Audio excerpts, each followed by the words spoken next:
one of the biggest causes of fear or anxiety for people in this world is only one word. It's just one word. That's called change. Change is the root cause of all fear and anxiety. When the COVID happened, the most popular serials were still Ramayana and Mahabharata, which was from that generation. Because it captures the essence of what each one of us go through. That we will be subject to all kinds of trauma. And we will have no control. Even the supreme controller, Rama, has no control when he will go to the forest.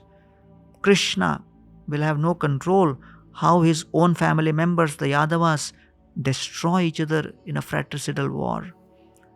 Krishna has no control. Even over Duryodhana, he is trying to control him, but he can't be. So all of these episodes demonstrate that we have very little control over others. Today's episode is going to be extremely philosophical, extremely deep. I guarantee you're going to have to listen to it again and again, because you will gain different perspectives every time you listen to this particular episode. I never prepare for spiritual conversations. I simply ask my own burning questions to my spiritual guests. Gauranga Das is someone who's given me important answers at the right time in my life. It's the privilege of my life that I get to share these kind of conversations with you guys. So thank you for your support, and get set for a very endearing but also kind of heavy spiritual conversation with Gauranga Das Prabhu.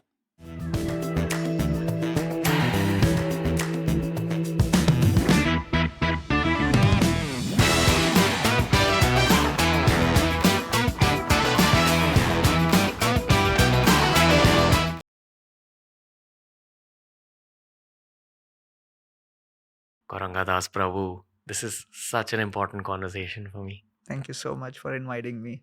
Thank you for coming home. Thank you for coming to the studio. I've visualized this conversation with you in this house, in this studio, since I moved into this house, which is more than a year and a half ago. Oh, wow. I feel so honored, Ranveer. Thank you so much. Yeah, yours is one of the few conversations that I've gone back to, in terms of I don't listen to too many of our own episodes, but I keep going back to the ones I had with you. We produced 2 episodes. Yeah. I've probably heard both those episodes at least 4 or 5 times, because Wow. there's new stuff I pick up from each of them. So thank you for those. Thank you. Thank you so much. And it's such an honor that you are hearing it repeatedly, and it's the message of the Gita and the Bhagavatam. Yeah. I have so many questions today, because I know every time I meet you, it's not just every time I meet you. Every time I have a spiritual podcast like this, I feel like God or the universe or whatever higher powers out there controlling everything else sends me messages through these podcasts. Absolutely. And it's just an honor that I get to share it with the world. These are my own problems which I talk about to you and people like yourself.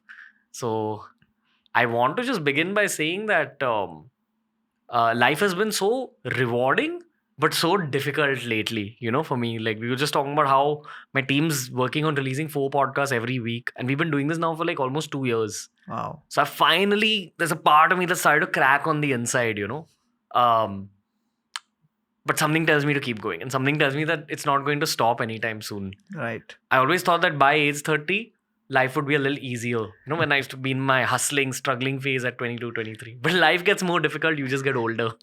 Is that the nature of life as you turn 40, 50, 60 as well? See, when you do something which you really like, it's like drinking hot sugarcane juice. Sugarcane juice is sweet, so you love to drink it. But when it is hot, it also burns you. So it's a dilemma, because you want to do it and you want to do it more, but there is only as much time and energy which you can manage. So I think at this stage of your life, I think you're doing pretty well, because this is your passion. This is what you like to do, have conversations, bring knowledge to the world and bring wisdom to this world. And interestingly, Arjuna, one of the names of Arjuna is Gudakesh. So Dronacharya had told all the disciples never feed Arjuna in the dark. And so everybody would wonder, why was Dronacharya mentioning something like this? So one day Arjuna was just sitting and eating his dinner at night, and there was a lamp just like this which was burning. And suddenly a gust of wind blew, and the lamp blew out. There was total darkness. Arjuna continued eating, and Arjuna started thinking, hey, it's totally dark. There's no light. Still, I'm able to eat. If I can eat in the dark, why can't I practice archery in the dark? So looks like the only reason I'm not practicing archery is because I'm lazy. I'm not committed enough. I'm not disciplined.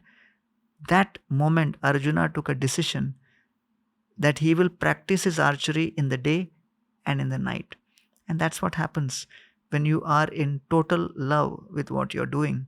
And Arjuna was so fortunate to be in that kind of a situation. To have found his Swadharma. Exactly. So therefore, Arjuna's name is Gudakesha, which means one who has conquered over sleep. But the point of the Bhagavad Gita is, even if someone has found his Swadharma, you will find yourself in situations in life where even being in sync and in total joy with respect to your Swadharma, you cannot negotiate out of that situation when the circumstances change. And that's what happened, that Arjuna was having the Swadharma of a fighter, because one who gets absorbed in acquiring knowledge is Brahmanical. One who gets absorbed in a conflict has the nature of a Kshatriya. One who absorbed in acquiring money, he has the actual nature of a Vaishya. So Arjuna was a Kshatriya. So he got absorbed in the conflict. He could get absorbed in a conflict, but the problem was when Krishna brought his chariot in front of Bhishma and Drona. So suddenly Arjuna knew, I had to fight against my grandfather, whom I am supposed to love, and my teacher, whom I am supposed to respect. And therefore a conflict was created within Arjuna's mind, not with respect to his Swadharma, because his Swadharma was to fight, but with respect to his identity or Swarupa.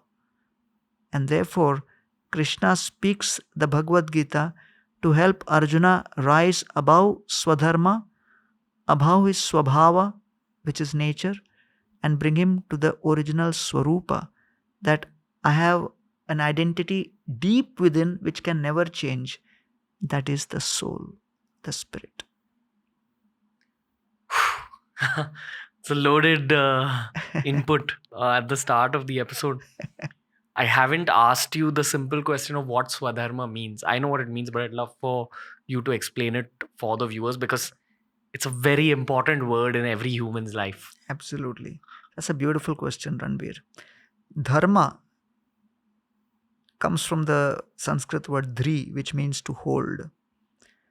And basically, dharma means that quality which cannot be separated from something. So the dharma of sugar is sweetness. The dharma of salt is its saltiness. The dharma of water is liquid to flow. So when we speak of swadharma, we speak in terms of our particular duty as per our nature, as per our situation. So depending on what is our relationship which we established, our swadharma will change. Like for example, your swadharma with respect to your family will be different. Your swadharma with respect to your occupation will be different. Your swadharma with respect to your nation will be different. Swadharma with respect to what your group of friends expect from you on a weekend, that may be different. So Swadharma basically means my particular duty with respect to a particular contingency or a group of people, situation, personalities. Now, all of these are constantly changing. And therefore, whatever may be the Swadharma of a son towards the parents before he gets married, starts changing the moment he gets married, because he also has now a swadharma, or a service or a duty towards his wife and the family of the wife, and it's a whole new dynamics.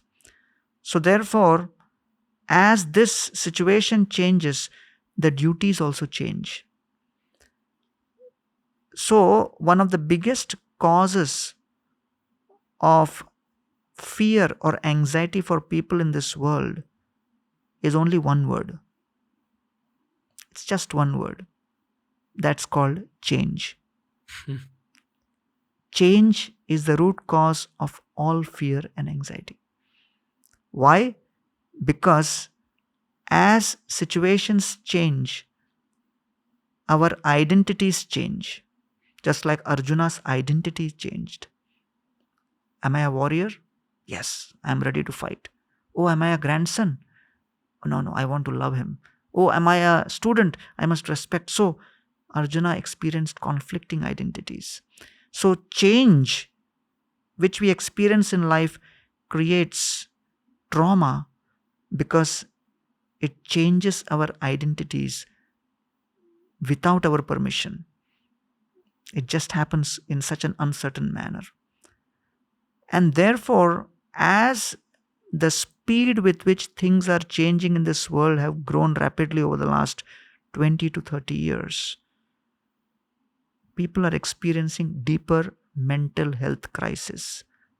And the main reason is because they are not equipped to anchor themselves in the midst of this change. And therefore, when we understand that there is something within us which will never change, and there is something above us who will also never change, and there is a beautiful eternal relationship between me, the soul, and the supreme soul of service and love which will never change. These three things is what is comprising a prayer in any tradition, whether it's Islam or Christianity or Judaism, Hinduism, Sikhism, Jainism. All these traditions are focused only on these five aspects: karma, which we are acting; kala, which is time; prakriti, which is nature. But that which is moving the nature is the soul within us, which makes us move nature under the influence of time. Then we engage in activity, and then we say, oh, this act was successful, this was meritorious, this requires some kind of reward, this, that, and everything. But then when things do not happen as per our plan, then we realize that I am not able to change and manipulate everything the way I would like. Then the introspection begins, that is there a power deeper and greater than me? And then the jiva looks up, and then he realizes there is something known as Ishwar. So all traditions talk about these five principles: Ishwar, Jeev, Prakriti, Kala, and Karma. The supreme controller, the individual soul, nature, time, and action. So when the soul tries to control and exploit Prakriti under Kala and engages in Karma, that activity or effort is known as bhoga, or the effort for enjoyment. And then when that results in an experience which is known as chinta, or anxiety, then the soul looks up, and then he is in exasperated state, and then he comes across body of knowledge which tells him that, okay, there is a controller above us. So that Ishwar is described in Judaism in a certain way, in Christianity in a certain way, in Islam in a certain way, in Hinduism in a certain way, within Hinduism, in multiple traditions within Hinduism in different ways. But the common feature amongst all of them is they do accept a supreme controller above us.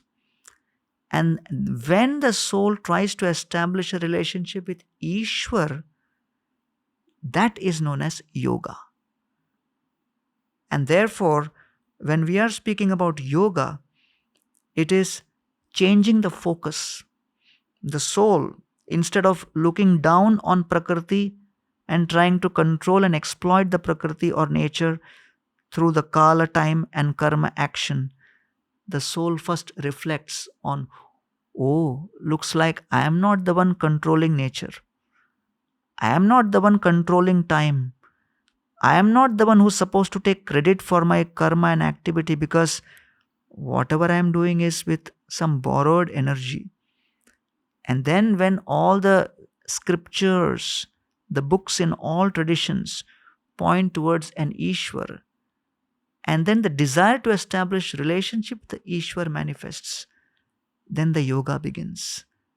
Then the types of yoga, nuances of yoga, names of the yoga are multifarious. But just like bhoga creates the experience of chinta, the yoga creates the experience of chintan, or tranquility and peace, when the soul realizes that anything and everything in life will change, because Prakriti has to change. Kala is constantly changing. Karma is constantly changing. When the soul realizes, I am the spirit soul, I never change, and the Ishwar never changes, and my relationship of service with Ishwar will not change. That creates such a deep anchoring experience that the soul realizes that prayer and worship is nothing but a fantastic anti-virus vaccine for me against the virus of change Every single day. every single day. That's why all traditions, parents and grandparents would always tell us, beta, subah prayer karke jao. Begin the day with a prayer. But because they could not articulate the reason of why we should pray in a very, very deep, analytical, systematic, scientific manner, we just thought they are pushing us into a ritual.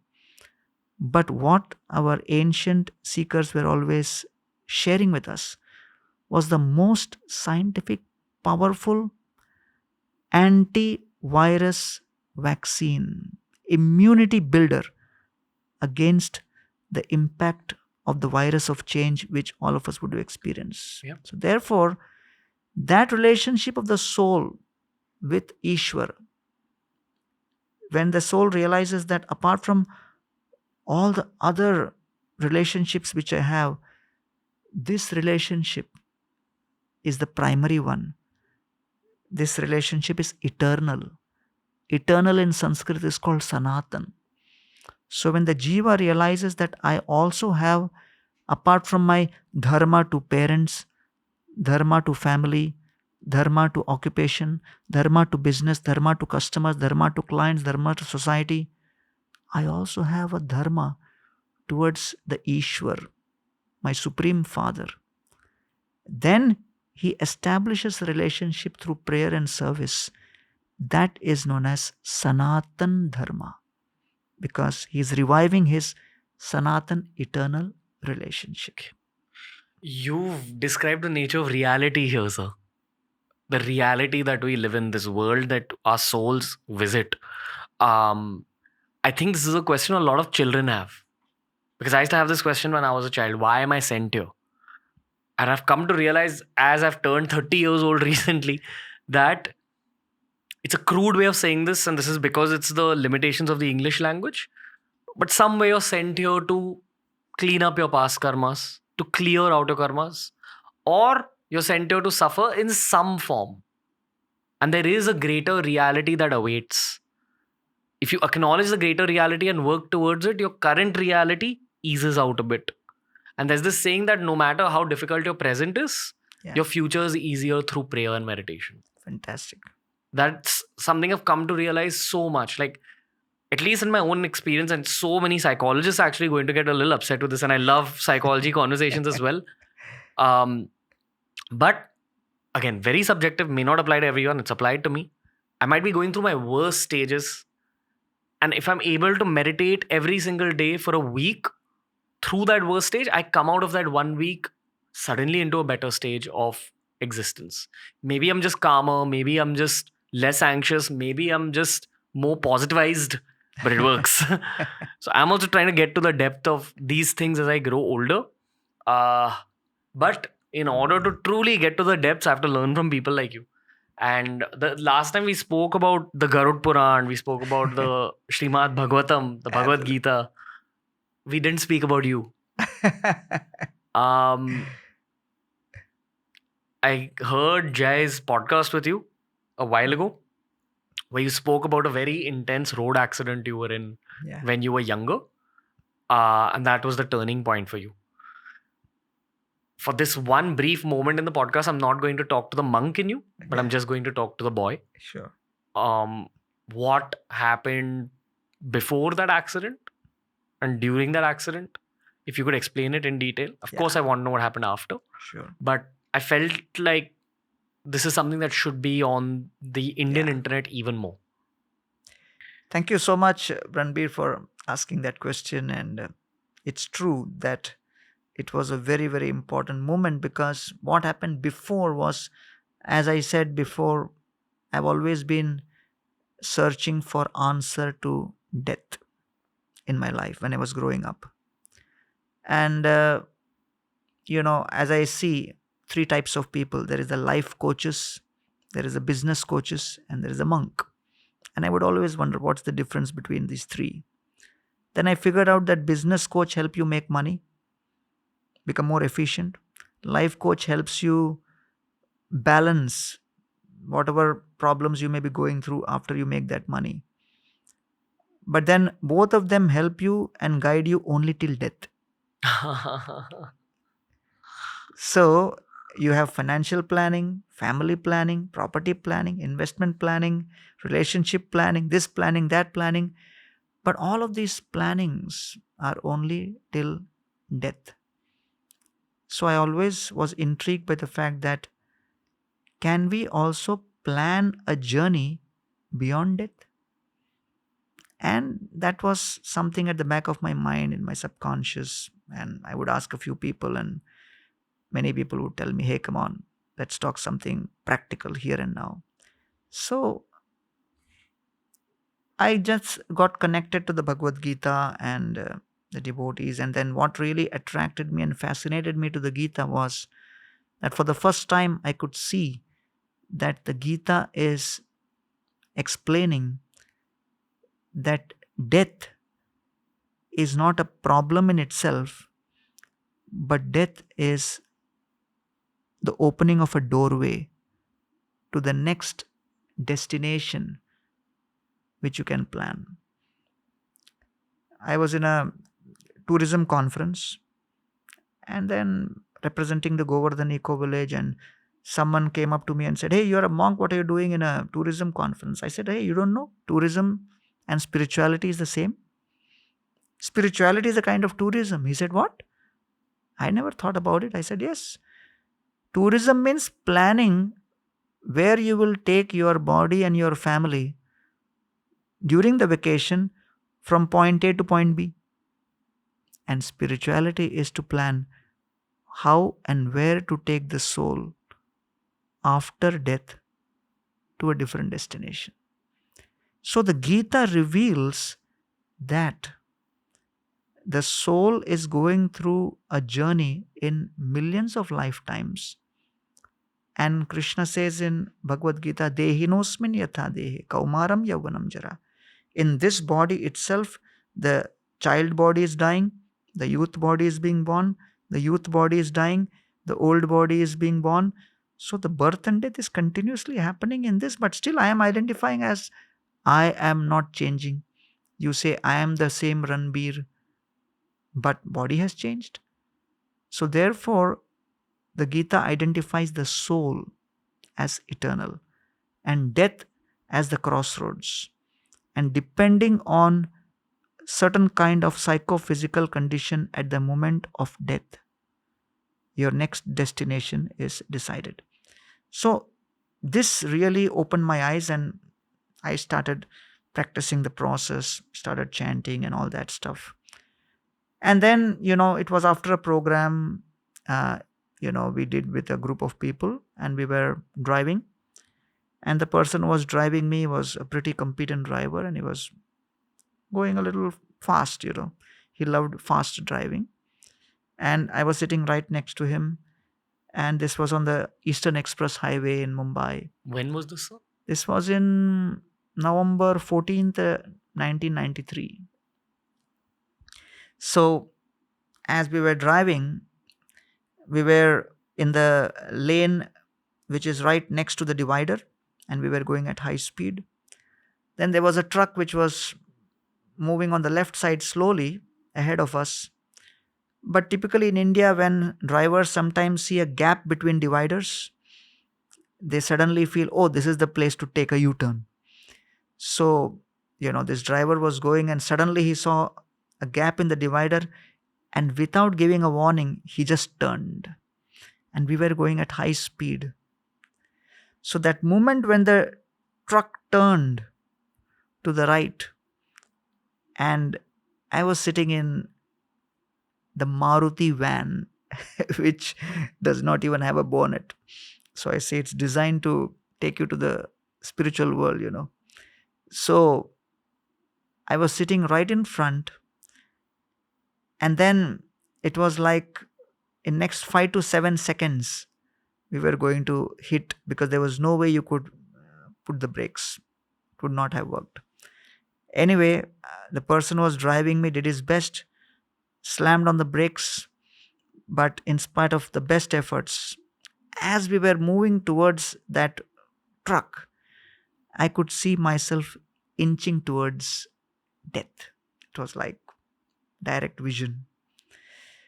But interestingly, although I was chanting for last maybe a year before that, for last 1 year, and I knew that at the last moment I must think of Krishna and chant his names, but I was externally chanting Hare Krishna, Hare Krishna, but within my mind I was very traumatized, and I could see that anytime death is coming. So I could realize at that moment that it's not so easy to actually internalize whatever practices we do unless we go through an extensive period of practice, meditation, support, community, and it's not like an overnight thing. So then, boom, the vehicle hit against the truck. My face went straight ahead. The roof caved down. All the glass, the glass pane in front smashed, and my whole body was filled with the glass. And then some other vehicle stopped by nearby. Somehow I survived. I saw that the driver was trapped between the steering wheel and the seat, but because he was so thin, others could pull him out, and he survived. And I came out, and the car which was standing right next door, I just looked into the rear view mirror of that car, and then I saw my whole face was filled with blood. It was like a horror movie. And so the first thing I thought was, okay, I'm alive, but let me now check whether I can speak. And then I said Hare Krishna, so I could speak. But then the whole body was filled with the blood and the glass pieces and everything. And the people were kind enough to put us in a vehicle and take us to the nearest hospital. And then they took me inside an operation theater, and for over 3 hours, bringing out all the glass pieces and everything. And then after they put the whole bandage around my face and all my body and everything, when next day I went to the police station because they wanted us to go and identify the vehicle, the policeman said, okay, looks like whoever was in the vehicle must be dead. I said, no, I was the one in. Oh my God. It's unbelievable, because the way the vehicle is smashed, it's a miracle someone survived. So it was at that moment it struck to me that my life has a certain purpose, because for all technical reasons, I was 22 years old, and at the age of 22, my life was practically finished on the road in an accident. But I have been saved. So that was like a eureka moment. How do you remember the accident in so much detail? You were conscious through it? Well, everything happened so quick. Yeah, I didn't lose consciousness. But you remember exactly what the impact felt like? Well, you said explain in detail, so I'm trying to I'm remember. sorry, I'm taking you back. There is no presence of God in that moment. There is, because at that moment, I'm chanting, but within my mind, I'm not able to really capture the presence of Krishna because my mind is still completely overwhelmed with fear.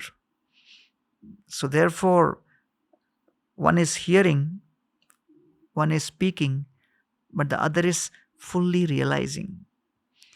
So, that was the moment. After that, I thought that, you know, as far as my life is concerned, it's already over on the roads here. I should be dead, but I've been given another chance. So, Krishna has protected me, given me another chance. So, let me devote my life for the one who has saved me on the highway. Let me use this opportunity to show millions of people in this world the highway to the spiritual world. So that was the transformative moment for me. Um, while I do wish to chronologically ask you if your monkhood began right after this, what I actually wish to ask you, and it might be an inappropriate question, but I really have to know, I really wish to know if accidents on roads, accidents in wartime, things like that big bomb blast we saw in Lebanon, where so many children also get hurt, their lives get affected. Does God cause these things if it is truly in charge of our entire reality? And something tells me you've also played table tennis with this thought when you were younger. So I want to know God's role Yeah, in mishaps. absolutely. So Krishna gives a disclaimer in Bhagavad Gita. And what's that disclaimer? He says, Karmano hyapi bodhavyam cha vikarmana, akarmanascha bodhavyam gahana karmano gati. So Krishna says, Arjuna, the intricacies of karma, vikarma, and akarma are extremely difficult to figure out. So he describes these three varieties of karma, not just one. Vikarma, he says, is one who breaks the law. You know the law, you break the law. In technical terms, you call it criminal. So a lawbreaker is vikarma. And here he is referring to the universal laws. The second is karma, a law abiding citizen. Then you may wonder, what is this akarma? So Krishna says, hey, I also need help to run this universe, to run this world. Those who are assisting me in helping reach out this knowledge to others and reconnect people with me, it's like the bureaucrats or those who are part of the government, supporting and helping the government run its machinery. So they are part of the government itself. So Krishna says they are engaged in what I call as akarma. So therefore, whether someone is engaged in karma, vikarma, or akarma, Krishna says, I have created this world as a place where people must experience pain. To know that when I put my finger in fire and it hurts, there is a purpose behind that pain. If the pain feeling was not there, if the feeling of pain was not there when I put my hand in the fire or finger in the fire, there are high chances that my finger would be burnt. So, the purpose behind the feeling of pain is so that I know that at this moment I need to exit. So, the pain which is embedded within each and every atom of this creation is not by chance, it is by design. To make each and every person introspect. What does this pain indicate? Does this pain have a purpose? So, therefore, all traditions, whether it is Christianity, Hinduism, Judaism, Islam, Sikhism, Jainism, Zoroastrianism, whatever, Buddhism, all traditions exist. And believe me, with 31% Christians and 23% Muslims and 15% Hindus and 8.5% Buddhists, the people across the world are following traditions just so that they can understand the purpose behind the pain is to help us realize that maybe there is another home to where we belong for eternity. And we have stubbornly left our father's home to come to try to enjoy separate as a rebel. I think since our childhoods, we get so used to this world and the way it works and the way we look and our preferences and culture and fashion and food and business and all these normalized things that we don't understand how much suffering is actually tied into all these things. Even wealth in huge amount actually enters your life along with pain, either to earn it or after you receive the wealth, you will receive some pain to just balance out that experience. And this is something I've asked a lot of my friends who've made a lot of money in life, who've become famous in life. Pain comes along with it. Correct. When you're younger, you want the fame and money thinking that that's the answer. Then you grow a little older and sometimes you think love is the answer. And then you grow a little older and you realize, oh, the answer is not in this realm. The answer is the exit door, which is in this realm, but I have to earn it. Am I right in saying that? Absolutely. Okay. Because Bhagavatam says various ill effects of wealth are connected at all stages of wealth. Arthasya sadhane siddhe utkarshe rakshane vyaye nashopabhoga ayasha trasah chinta matirnrinam. Wealth at all stages, sadhane, when you are trying to earn, will give you pain.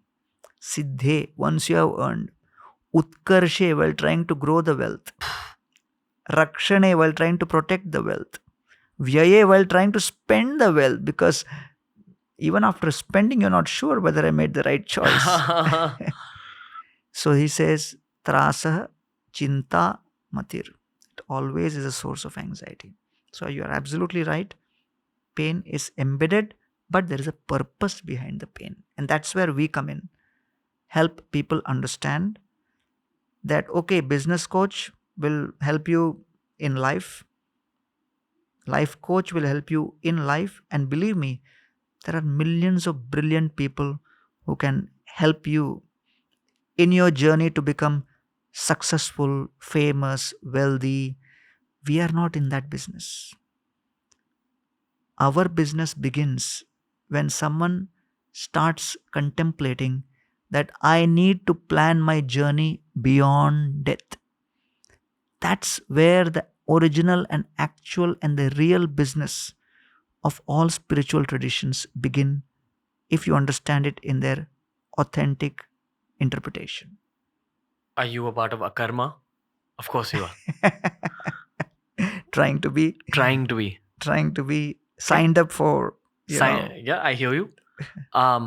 Would charity be Akarma? In the Bhagavad Gita, Krishna speaks of charity in three modes. Charity in mode of goodness, passion, and ignorance. So when you give charity in mode of ignorance, then the person, it's like, say, giving liquor to somebody. So the person receiving it is going to get wrongly affected, and the person giving also. So it's harmful. Rajogun means you are giving something which is as per the desire of the person, but it may not always be good, Like giving a drug addict his drugs. like that. Or a patient, diabetic patient, is asking for sweet, and it's his desire, it's his craving. But the charity in the mode of goodness is described by Krishna in the following manner. Datavyam iti yad danam. We give because this is my duty to give. It must be done. Diyate anupakarine, without expecting anything in return. Deshe kalecha patrecha, as per time, place, and circumstance. Tad danam satvikam smritam. This is satvik dan. So therefore, everything has its place and everything has its interpretation as per the modes. You get nirvana, liberation, moksha based on your spiritual progress, which is based on your karma. If over many lifetimes you just constantly give away everything you own, you're engaged in that level of charity, will that earn you enough karma to earn you your liberation? So, in this kind of charity, there are three different types. One is known as Karmanusukriti. Karmanusukriti means you are engaged in, giving charity, you're engaged in planting trees, giving people water, wells, and all these things. So, this gives you some kind of piety which will take you to a higher destination within the material world. And then there is Bhaktyanusukriti. And Bhaktyanusukriti basically means you engage in activities which will take you beyond this world, which is you're doing activities in relationship to the ultimate spiritual personality. So therefore, Punya Shravana Kirtana means engaging in activities like direct meditation, chanting of the names, worshipping in holy places. So this gives you spiritual piety. So therefore, there is a difference between material piety and spiritual piety. Both are credits, but you can say that traveling within India, but then traveling abroad needs a different type of visa. Both Traveling are within travel. India in a 7-star hotel through charity. Perfect. That's But a if you great want to one. go abroad, you actually get into the spiritual practices. Absolutely. And the nature of the spiritual practices may be different in different traditions. Why again and again I'm bringing all the traditions is today we are torn by such conflict amongst religions, amongst traditions. And social media seems to be hyping up the differences so much. But Vedic tradition, Sanatan Dharma always talked about Bheda and Abheda. Distinguishing factors, but Abheda is common factors. So if you look at the common factors in all the traditions have these 5 aspects of the journey. What is my starting point? What is my destination? What is my experience at the destination? What will be my path to reach the destination? And what will be the obstacles in the journey? That's it. So, nothing but planning for taking the soul to an aspired destination after death. It can be planned, it can be properly curated, and you can actually make it happen with the right kind of practice. We're constantly shepherding the conversation towards this point of death, sir. Like, that's why both you and me are taking it constantly through all the answers, which is why I'm not going to stop that flow. Sure. The last time we spoke about the Garud Puran, Yes. it was probably 2 years ago that we spoke last. I don't think too many of the new viewers have even seen that episode right now, which is why I would begin this question with a tiny recap on the Garud Puran. Sure. But let's also talk about the journey of the soul at the point of death and after death, Sure. up till the point of rebirth. Right. I would let you take it Let forward. me hear what you remember. Of the Garud Puran? Since you spoke to me about it, I got very interested. So I did my own research as well. Sure. So some of it is based on what I have researched. Some of it is based on our last conversation. Please correct me where I'm wrong. Sure. Please. The Garud Puran is basically a set of rules and descriptions about what happens at the point of death and after death. At the point of death, it's supposed to be so physically, mentally, emotionally, spiritually painful in all the possible formats of pain that you can think of. The top of which is detachment and attachment, because you're still attached to your human life. I am Ranveer, I'm leaving Ranveer's body. The soul gets extracted from that body, and that's why it's painful. Correct. That's the worst pain a human spirit can ever endure, which is why naturally all biological creatures are afraid of death naturally, because we remember it from our past life. Absolutely. At that moment, it hurts so much, I don't want to go through it again. That's why that natural fear of death is inbuilt. But the Garud Puran also describes what happens to your soul after you pass away. I don't know now whether this is a part of the Garud Puran or not, but they say that you're usually visited by a form of God that you understand the best, whatever your vision of God is, which for many people would be their own gurus. Guru takes you to the next point, and the next point can be positive or negative depending on your karmas. And if you've done a lot of negative things in this realm, you are made to pay for it in that journey. And that's where my morbid side actually got very interested, because souls that have not done good deeds in our realm on Right. earth are supposedly made to suffer extremely badly there, where you're supposed to flow in a river that's full of boiling oil. There are predators that eat away pieces of your soul's flesh. You're made to go through the same kind of suffering that you inflicted on this planet, so that you learn your lesson, so that you get punished, and then you're presented with your whole life's report card. That's where my understanding stops. And maybe this is a morbid explanation, so I'll allow you to correct me, sir. Fascinating. I'm sure the youth who's watching this will think, hey, Ranveer to sadhu ban gaya. Well, Was- the energy rubs off. It was a beautiful explanation. So to summarize, I'll give an example of when a criminal is caught by the police, and usually criminals are in disguise, and the police are kind of chasing, and they recognize and catch him. And when they take him for interrogation, and they inflict whatever they usually do, and then only after a certain degree of pain which is given, then the criminal says, okay, I am so and so. Otherwise, he'll begin by saying, I am not this, I am not this, I am not this, I am not this. The criminal denies his identity. And then finally, when he accepts, yes, this is my identity, then the process of reformation begins. And then he is sent to the prison house, and then transformation begins. So it's exactly the same. All the punishments which you describe have been given.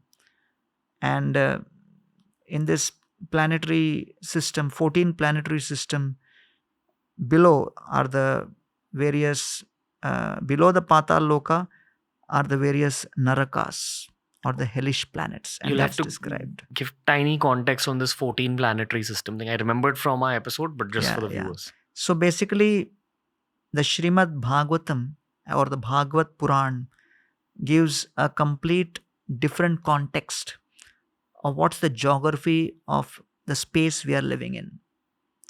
So it describes the particular universe we are living in as having 14 planetary systems divided in terms of the consciousness. And there are the upper 7 planetary systems and the lower, and we are in the middle. at the Bhuloka. And depending on the kind of piety you earn, you go up. And depending on the kind of sins you perform, you go down. And that's what is the whole idea of the karma factor. Heaven and hell. Heaven and so heaven is upper and lower planetary systems, and the last lower planetary system is called Patal Loka. Below Patal Loka are a group of hellish planets, which is known as Naraka. And each of those planets has a specific kind of punishment. And the person on behalf of Krishna who's managing that in the Bhagavad Puran is described as Yamaraja. And his name comes in various other texts also. And in India, anyone who's a practicing Hindu or born Hindu has always heard of Yamaraja. You can feel free to describe each of the punishments. No. Okay. So, Just leaving that to you. yeah, the idea is that the nature of the punishments is so that a person has memory of that trauma when he again comes back to a better destination after going through that. You mean whatever trauma he created in Bhulok, which is our world, he remembers what he did by. He's made to remember by those, Yamadutas, and then punished.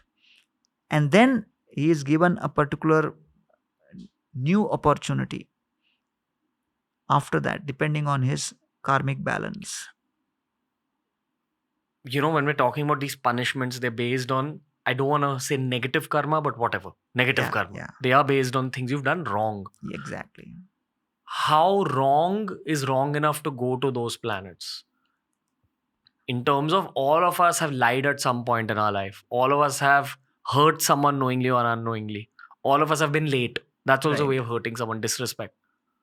Will these things send you there, or it's a certain crime like murder or robbery? It's a very beautiful question. That if you go into the technical details, you will be in trauma all day. Therefore, Krishna says the way to live life, just like as a citizen, when you walk out of the house, you don't think of all the sections in the Indian Penal Code which is going to land you in jail. When you start a business or a startup, you don't think all the different possible types of crimes which will put you behind bars under corporate laws. You are thinking positive. And all those are there as deterrents to prevent a person from doing those things.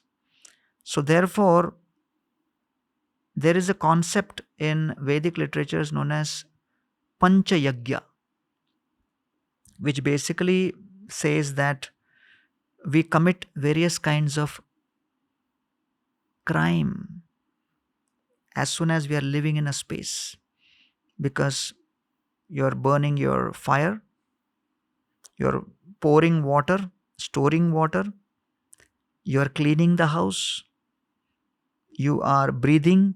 So all these things are creating by default millions and millions of deaths of bacteria and this and that, and any plant is getting killed when we are eating, when we are plucking and then finally eating.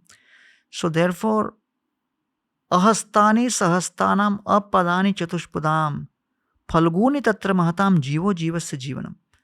So Bhagavad Puran is very clear that jivo jivasya jivanam, one jiva will become the cause for destruction of another jiva.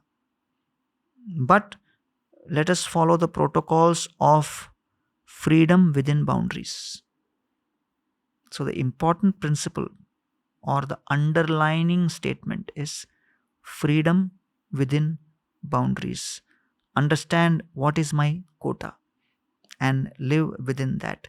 So the whole concept of Vedic literatures and Vedic living, as they say, is to help people understand that I can fulfill my needs while respecting others' requirements and needs and living within those boundaries of restraint.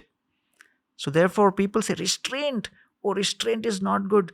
But say, if someone is flying a kite, the rope of the kite, is it good or bad? Someone may say, oh, it's bad, it is holding the kite back. But no, it is helping the kite move farther up.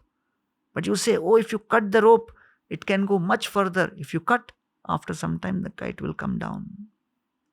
Just like runway is good or bad. Someone may say, oh, runway is restricting the movement of an aircraft.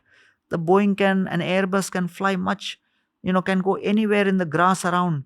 No, but the restriction of the runway helps the airplane gather speed. When the airplane gathers speed, it can fly to an altitude and take you to a destination you could never have usually done with a simple bicycle. Therefore, the restrictions described in all traditions are meant to help us focus and remain on the runway of dharma, so that ultimately we are able to elevate our consciousness to such an extent that at the moment of death, we actually go to a higher destination. And that's how all traditions have been working upon. So the main factor is, yes, anything you do in life, there will be something you'll be doing wrong, but the idea is not that. The idea is we become a law abiding citizen of the universe and follow the universal father. Okay. What's in those 7 heavenly planets? Yeah. And do you gradually progress up the ladder? Or if you've done enough good work in this realm, do you directly go to the top? Yeah. So all those details are described in various Vedic literatures, and what kind of piety will lead you to what destination, that is also described. So, for example, there is Indra Loka, where Indra is ruling, and in Indra Loka, which is known as Swarga Loka, the people have bodies which are subtle, and practically there is long life, millions of years of lifespan, and no distress, only bhoga. Every moment is a festival for the senses. So Bhagavatam describes these heavenly denizens are praying Atishaya Indriya Utsavat. We are tormented by excessive pleasure of our senses. Therefore, because we have a body which is fragrant, the body is fragrant to such an extent when they would take bath in any kind of a river, that river would become fragrant. And there is nothing known as death till they leave that place. So they are praying in the 5th canto of Srimad Bhagavatam that Kalpayashat Sthana Jayat Punarbhavat Kshanayushat Bharata Bhujayovaram. That rather than millions of lives, millions of years of a lifespan in heavenly planet, in Swarga, we prefer a few 80 to 100 years lifespan on Bharat Bhumi. Why? Because the kind of spiritual knowledge and awakening which is possible in Bharat is unbelievable. In India, like the Indian subcontinent? So every soul that's born here is born for a reason? There is an extra privilege in terms of access to spirituality, because that's very much within the core DNA of our land. So you see that culture, what does it mean? Culture basically means that first there is a destination you plan. For that destination, there is a process. And for that process, you need a supporting ambience or environment. Suppose my destination is to be a champion boxer. To be a champion boxer, I need a process, which is training to be a boxer. Then there is the attendant supporting environment, which helps me in boxing, which is what wearing the right kind of dress, wearing the right kind of gloves, eating the right kind of food, diet, exercise, being with the right community of boxers, having a coach. All this is part of the supporting ambience. That supporting ambience is what is known as culture. So, therefore, we see that people who are born in certain sports families, or business families, or bureaucrat families, or judiciary families, or Bollywood or Hollywood families, they have a specific advantage of having a certain ambience and environment for a certain process. So they land up reaching the destination apparently easier than many others. Similarly, in India, within 2 hours, anywhere you are in India, within 2 hours of wherever you are, you will reach a spiritual destination, a place where some spiritual significance, some pastime of the Lord or his devotees, or some such place is there. And therefore, in India, across, there is such a culture or an ambience to support the process of spiritual practice so that you can attain the destination. That's how India is built in its original DNA. The number of temples, the number of, even all the Jews will accept the fact, and they do accept the fact, that India is one of the countries where they have been treated with so much of respect and so much of, sensitivity. And therefore, the spirituality is in the very DNA of India. And that's a major advantage as against so many other countries. And if India has to really become a Vishwa Guru, one of the most important requirements for India is to realize that the whole world is looking towards India for its amazing, timeless, ancient wisdom. And, we must applaud the efforts of Prime Minister Modi for bringing this G20 presidency under such a highlight of Vasudhaiva Kutumbakam, which is nothing but, as I see, that Vasudha is sustainability, which is sensitivity or respect for nature. And one earth, one family, which is only possible when we recognize each other as souls. So India is that country, because of its deep spiritual tradition, has always focused on our identity as souls more than any other tradition, any other country, which is the spiritual tradition. So spirituality. And then one future. Then when we see everybody as part of receiving our service so that their life can transform, which is community. So social impact. So spirituality, sustainability, and social impact. S3 impact. That's what is the idea of Vasudhaiva Kutumbakam. And India really has that opportunity to be the place to invite and welcome everyone to understand this, know their own traditions, and reconnect. And we have the opportunity to share this with the rest of the world. Are you hopeful about where the world is going? With all the technology we have at our disposal, and I must congratulate you for the beautiful app which you have created. Thank you. And what's the name? Level Supermind. Level.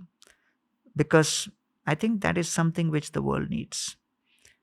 So the world is moving in the direction of enhanced connectivity through technology. And just imagine if the souls across the world become purified, elevated, transformed. A group of transformed human beings, when they connect, they are going to transform the world. So I don't see any problem in connectivity. but I see problem in the consciousness. Yeah, it's been a difficult decade. It's 2023 now, Yeah. and every year of this decade has been much more challenging than what 2010 to 2019 was. It was such a simple decade that I would even go as far as saying 2000 to 2009 was also simple ish, at least, with a few big blips. But this decade, every year there's been something. Hmm. What are the saints and angels thinking? Why is this happening? Is this also part of the plan? Is there a cleanup happening? I think we had touched upon this the last time. Yeah. It was 2 years ago, and so much has happened since then. War has Yeah. happened since then. Correct. There are rumors of an even bigger war taking place next year. Um, Harshil, my co-founder on Level, our common friend, he's like an elder brother figure to me in life. And one of the most important things I learned from him is that behind every action that you do in the material world, it's all about what the intention was. Hmm. Is your intention to give? Is your intention to help? Is your intention to heal? And the moment your intention are truly, and the moment your intention is one of those three things, that's where you'll notice that the work happens by itself much better than you imagine. But your intention truly needs to be clean. My intention has been to motivate for a very long time in my career. There was Right. selfish intention as well to protect myself, to earn my money, but I've reached a point where now the intention is all about healing. Hmm. And the more healing I'm trying to put out in the world, Hmm. the more damage I'm absorbing as well. Honestly, to a certain degree. I don't know why. I don't get it. How's that? I think I'm putting out more healing because my Mhm. intention is really, really to do that. Sure. And on a very metaphysical level, am I truly helping other people, or am I helping a younger version of myself who didn't get help? Hmm. Whatever it is, the intention is to put out healing in the world. Fame, power, all these things are increasing so much. But along with that, there is pain that comes back. It's not pain I'm trying to put out there. And I'm just having to be like very brave about going on, facing the world. Hmm. I feel so broken on the inside at so many points, and at the same time, I feel more powerful. And I've come to realize that maybe the nature of life is to be a little harsh on yourself. I'm reminded of the time I was a martial artist when I was a kid, and I'd get injured, I'd hurt myself, get bruised, but take it as a badge of honor and go back into my martial arts class the next day. Hmm. I didn't imagine that life would be like this, and I'm glad that I did martial arts. But it makes me think about this very nuclear powered decade that we're in. I don't think we live in easy times. And I'm a little afraid of where we're going. But I'd love for you to correct me Yeah. wherever I'm thinking wrong here. No, I think you look at it from the historical point of view, and then you look at it from Shastric point of view, from what the scriptures say. So the Bhagavatam describes this age as age of Kali. Age of Kali means Satyuga, Treta Yuga, Dwapar Yuga, and Kali Yuga. So characteristic of Kali Yuga is quarrel, conflict, and hypocrisy. And the fundamental foundation of Kali Yuga is intensely rising egos. So the characteristic of Kali Yuga is, if you plot an ego and time axis, it will go like this. So therefore, from we, the narrative will go more towards me, I. And because of that, conflicts are bound to increase. So therefore, the Bhagavatam says, Prayen alpayusha sabhya. The age will go on coming down. Kalau asmin yuge jana manda sumanda matayo manda bhagya. People's intelligence, memory, capacity, their ability to remain healthy, all this will start coming down, and which we are seeing. So therefore, I would say that in the midst of negativity, the way to remain like a lotus is to know that you can divide your 24 hours into two segments of 12 hours each. Your 9 a.m. to 9 p.m. is what you give to the world.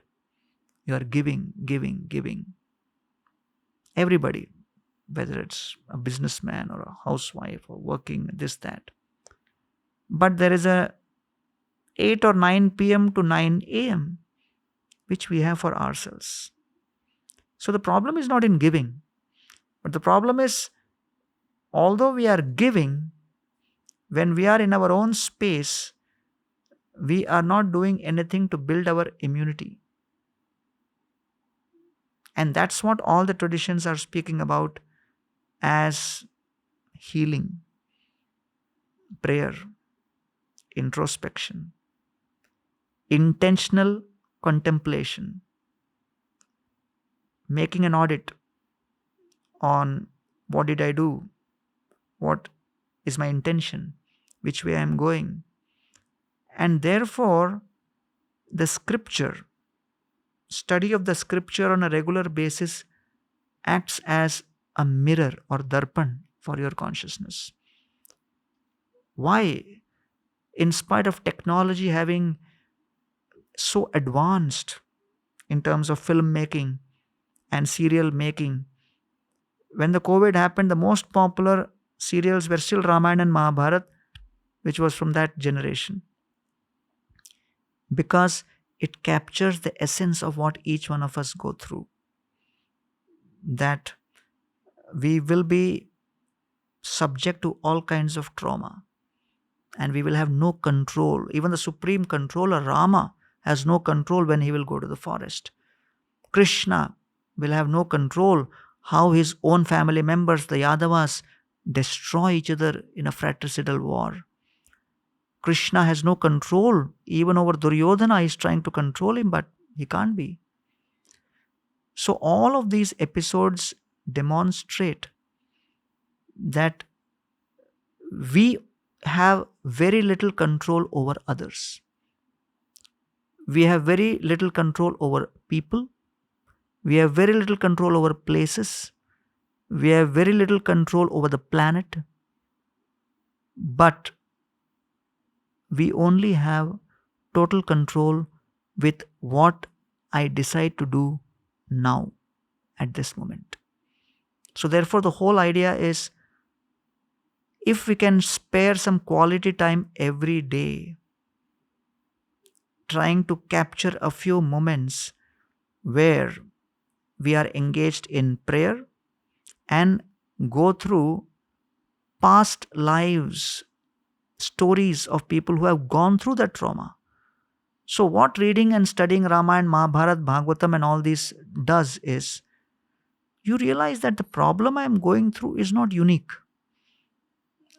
What enhances or accelerates or intensifies distress is when you think that I am the only one going through this. So, students have experienced in exams, when you are the only one who has failed, then the trauma is more. But when only one guy has passed and 30 have failed, you feel, oh, it's okay. Chalo yaar, hum sabke saath hai. So spending quality time with scripture, whether it's Bible or, Granth Sahib or Gita, or all of these have a common agenda to help you realize that the problem you are going through today is not unique or special. So that introspection which we do on a daily basis is so important, because we realize that, if all of these characters have gone through so much trauma, what is important is not the trauma they went through, but what was their response to that trauma. Did they respond to it politically? Did they respond to it emotionally? Politically means you just try to, eat ka jawab patthar se. Try to get the better out of the other. Compete. But sometimes you may find the other person is stronger, or the situation is beyond my capacity. So you break down emotionally. So the scriptures are neither recommending a political reaction nor an emotional reaction, but a devotional reaction, which is, you realize that in this situation, in this circumstance, all I have is my ability to respond to this situation by controlling my own consciousness. and tolerating and being humble, being forgiving, realizing that I have to be grateful for what I have received. And therefore, the values being taught across all of these sacred literatures is kind of common. And then, when you see the reflection of these personalities, you may have gone through something yesterday and you may see that reflected in the personality, and then you learn how they have dealt with it. So, Harvard is very famous for their case study method in Harvard Business School. But the case study method has always been a part of the Puranic literatures, where whether you're the Srimad Bhagavatam or the Padma Purana or whichever Puranas, they take you through stories or itihasas like the Ramayana and Mahabharata, which is what? It's a case study method to help you understand that in this situation, there are multiple choices which Bhishma can make when Draupadi is being insulted. But okay, at this situation, what choice does he make and why?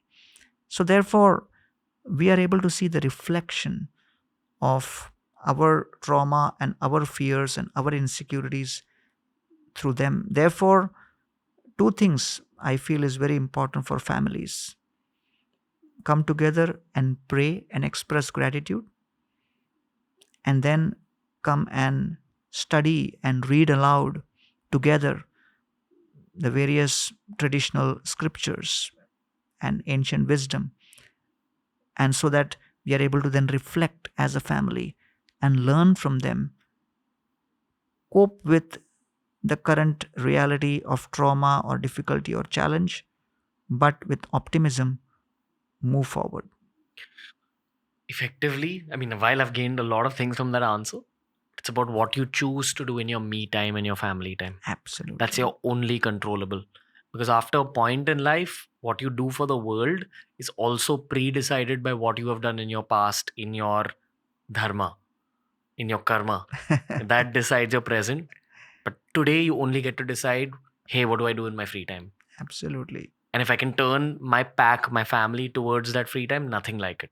Absolutely. Because especially after moving to this part of town, which is very media Bombay, I remember the last time you had come to my original office, which is in a very residential part of Mumbai. I miss my Sangat or Sangati as it's called, Yeah. which is Community. community. I used to go to my own spiritual school there, and here I go to the local coffee shop and meet other media professionals. And conversations are great, and your career has surged forward. But I've realized the role of like spiritual friends at this phase of my life, and it's great because when I was leaving my house, I told my mother that give me 2.5 to 3 years time. I'm going to go. It's like military camp. I'm going to take my career to another level, and then I'll come back. Right. And broke her heart to see me leave, and it breaks my heart every day that she's away from me and I'm here. But you gotta be like a bit of a warrior at this stage. Yeah. I miss my family. I miss my spiritual life like so much. But you gotta do what you gotta do.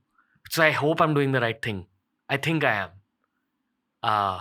But you don't have to miss your spiritual life, because you can ignite your spiritual life even within the context, because it's not dependent on the location.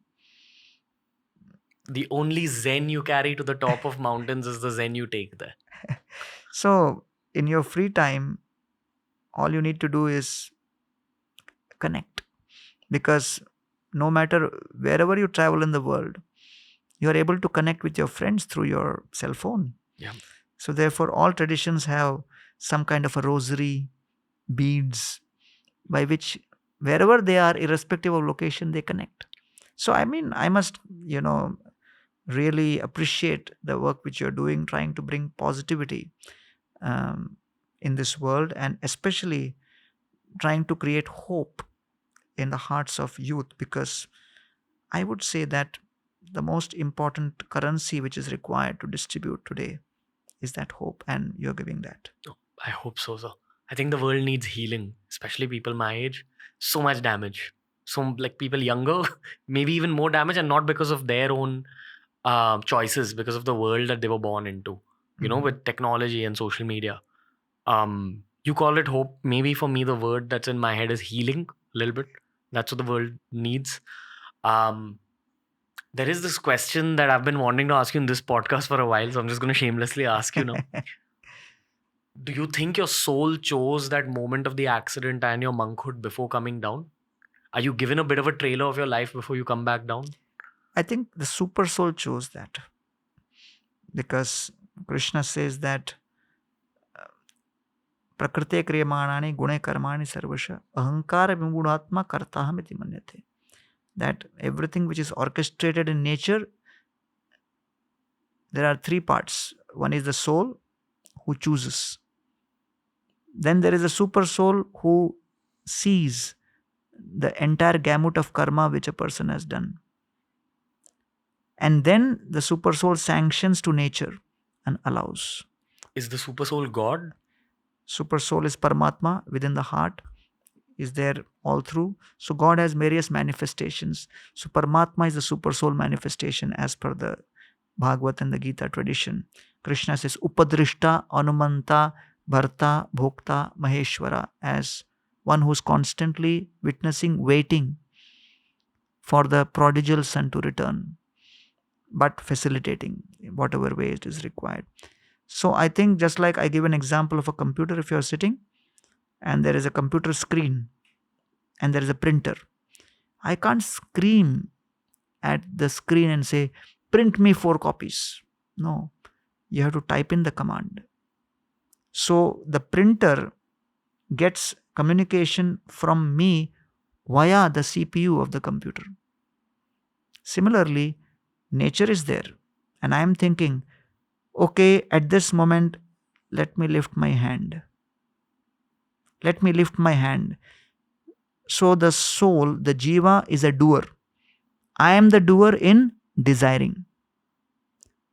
The doer number 2 is the Paramatma, that he receives that input. Oh, Gauranga Das at this particular time in 2023 June wants to lift his hand.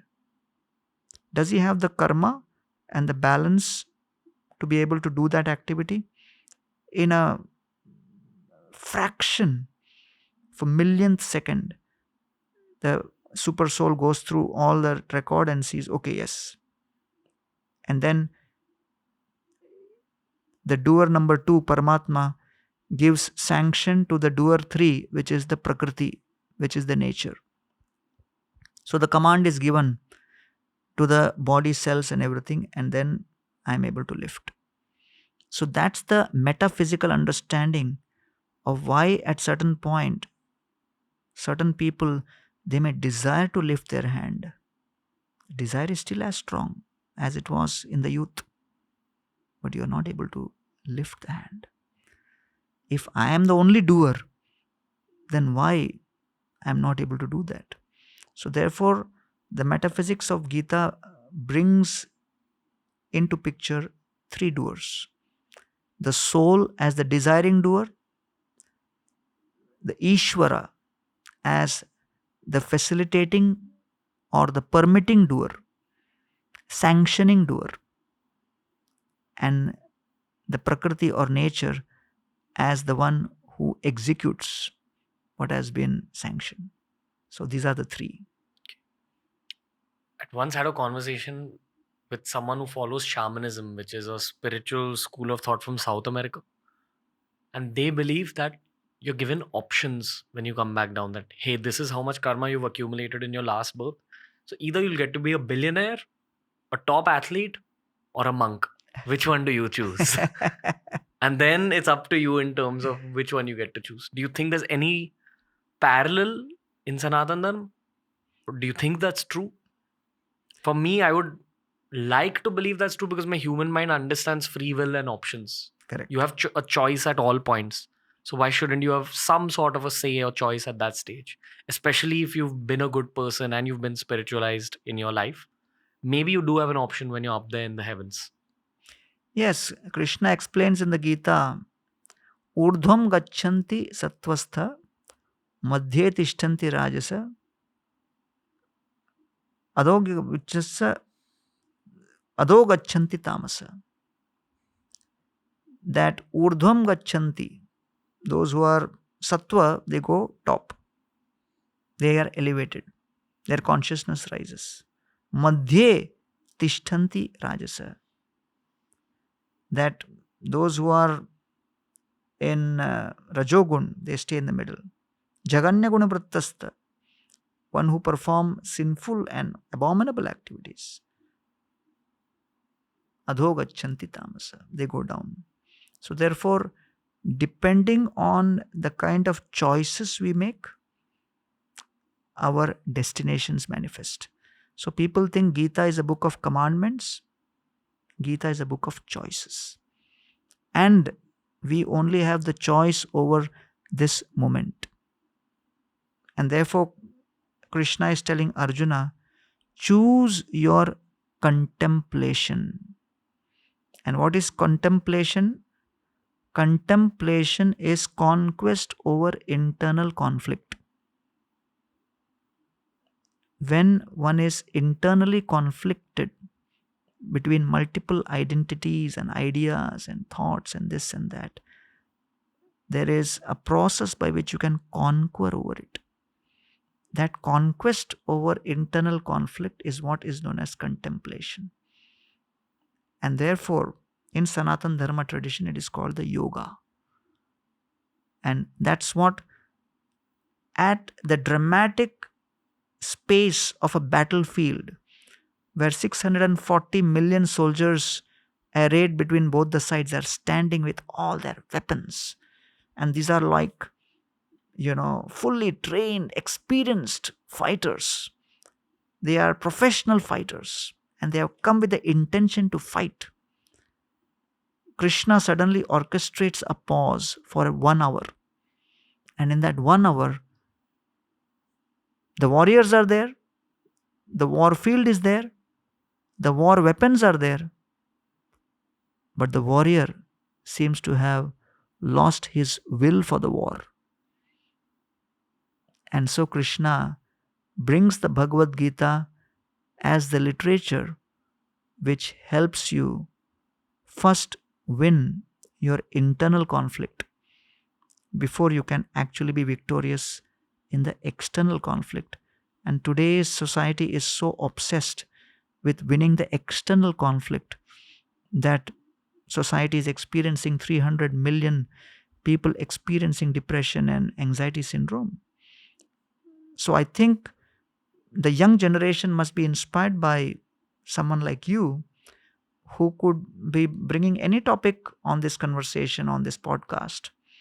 But the very fact that you are going so deep into trying to understand from different angles what's our spiritual tradition, what's the comparison of our Sanatana Dharma tradition with other traditions, you are really getting deep into dissecting the entire religious studies ecosystem. In spite of having so much of fame and success and this and that, I think it's a brilliant example for the young generation to know that beyond all that they may obtain in life, they should never give up their quest for searching for the real deep purpose and meaning in life. I think that's a great example. Thank you, sir.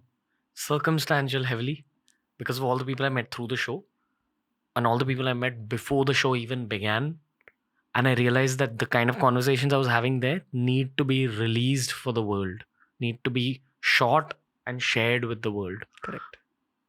So I think it was the sanctioner and Prakriti that enabled this. That's how I look at it. But I thank you for the compliment. So what I do wish to ask you is, I often think about the knowledge I'm gaining through the show. If we're releasing 4 a week, I'm recording at least 6 to 7 a week.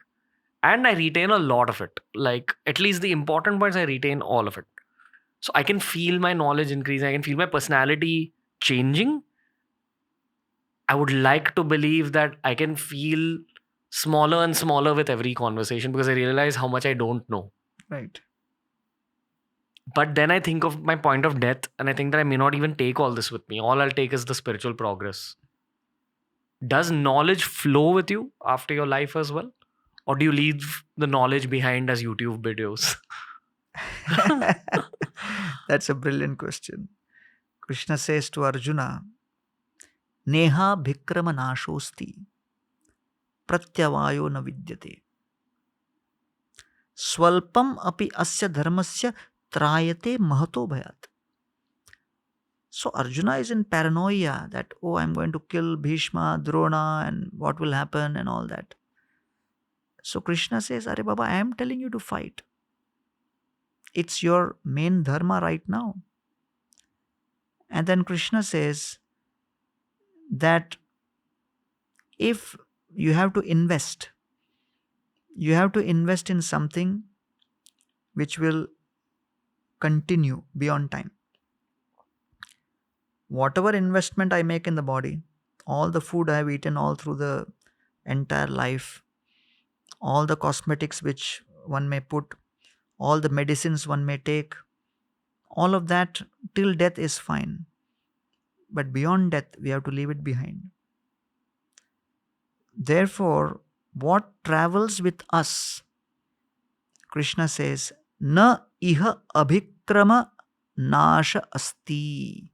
In this abhikrama, which is the acquisition or investment at the spiritual level. And the investment at spiritual level is of 5 types. First, meditation or chanting, taking the names of Lord and connecting through prayer. Second, studying the literatures, spiritual literatures. Third, visiting the holy places of temples, synagogues and all that thing. Fourth, visiting holy places. Like for us, Vrindavan is a holy place. Like that. Places where your worshipable Lord has performed some pastimes. Even today in Hiroshima, the radioactivity is there. It affects people.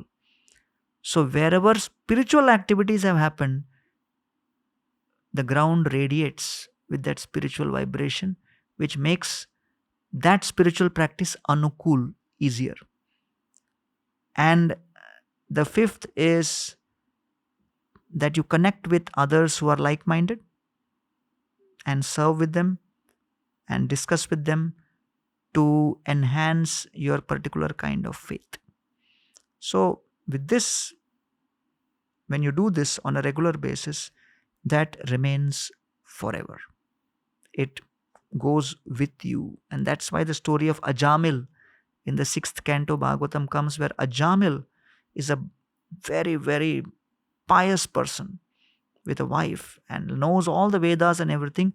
He goes to the forest and he sees a prostitute embracing another man in a very, very lusty manner. He becomes affected. Those images affect him and he tries to control his lust. Stambhayam atmanatmanam, using his intelligence, discrimination, he says, no, I must not succumb. Yavat sattvam yathashrutam, as per what he has understood. Intuitively he knows this is sinful, I should not do it. Na shashaka, he's not able to control. Samadhatum, is not able to pacify his mind. Mano madana vepitam, because mind is lashed by lusty desires. He leaves his wife, goes and brings this prostitute and starts living with her. And to take care of her and her needs, he starts engaging in criminal activities. Now, at the age of 88, he gets a son known as Narayan. He gets a son, and sages who visit the house of his wife, they say that he should name Narayan. He names his son Narayan, and at the moment of death, Yamadutas come. And he is so traumatized. There is so much of pain because, as we described in our last episode, and you have read in Garud Puran, that the pain at the moment of death, when the soul along with the subtle body is brought out of the gross body, is equivalent to the biting of thousands of scorpions. So in that trauma, your mind is focused on that object in which you have invested your emotions. And for Ajamil, it was his son, because he loved him so much. He cried out, Narayan, Narayan, Narayan. And at that time, suddenly, the denizens of Vishnu Duta, they came, of Vishnu Loka. The denizens of Vishnu Loka, the Vishnu Dutas, they came and they said, stop, you can't take him. And then there's a conversation which happens between Yamadutas and Vishnu Dutas. And then the conclusion is the Yamadutas surrender. And the Vishnu Dutas convince that anybody who has taken even a little bit of name of Lord, Mriyamano Harer Nam, only at the time of death he took that name. Grinana Putropacharitam, he didn't call out to Lord Narayan, he called out to his son. Ajamilopya Gaddama, he was not leading a pious life, he was leading a very sinful life. Kim Punar Shraddhaya Grinan. He did not know about the power of the holy name, but still he chanted. So, this particular episode reveals why in India there was always a tradition of keeping names, following the names of God. If you see the directory, you will have names Lakshmi Narayan, Sita Raman, Krishna, Krishnamurti. All these names are very common because embedded within our tradition is the moment of death has to be faced with the consciousness of positivity and the consciousness of remembering God. And therefore, parents would keep the children's name after some God's name. And therefore, at the time of initiation in spiritual traditions, the name is changed so that our identity is recognized. I am Gauranga Das. I am a servant. So I remember that identity. That is my Sanatan identity. And all the other identities are constantly changing. How are you feeling about this conversation, sir, as compared to the last time? I think it's fascinating. We are going deeper and deeper, and you are taking me into this journey in such a fascinating manner that I'm loving every moment of it. Do you have private podcasts with monks? Do you all Well, discuss things like this? Like, do you all dive this deep? every day we have sessions and classes and conversations where we have multiple kinds of formats for exchanging conversations and realizations. No one that I have met through the show has described the metaphysical nature of reality the way you do and the clarity you do. You know, we are talking about layers of the universe, layers of reality. This is an outcome of years of studying all the scriptures that you've studied, and you always reference, exactly where you've picked up something from, which is, I don't know a polite way of saying this, but which is a part of your what also as a knowledge provider on the podcast, because you're able to reference things very specifically. And Well, I must express gratitude to my gurus and especially the founder of ISKON, Srila Prabhupada, who translated all this esoteric Sanskrit works into English. Otherwise, we don't have the bandwidth to study Sanskrit for years together and get into this like that. And all, my immediate guru, Radhanath Swami, and many other gurus from whom we took shiksha from, we call them shiksha gurus.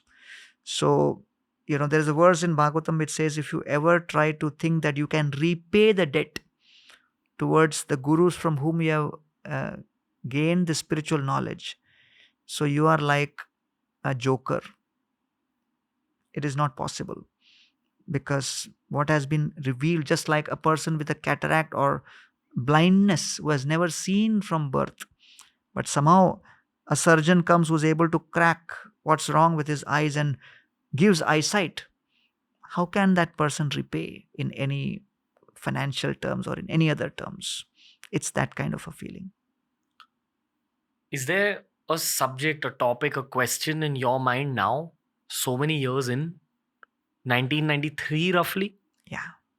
It's 30 years. That's the year I was born in. 30 years in, what are the questions in your mind? And what are you seeking now?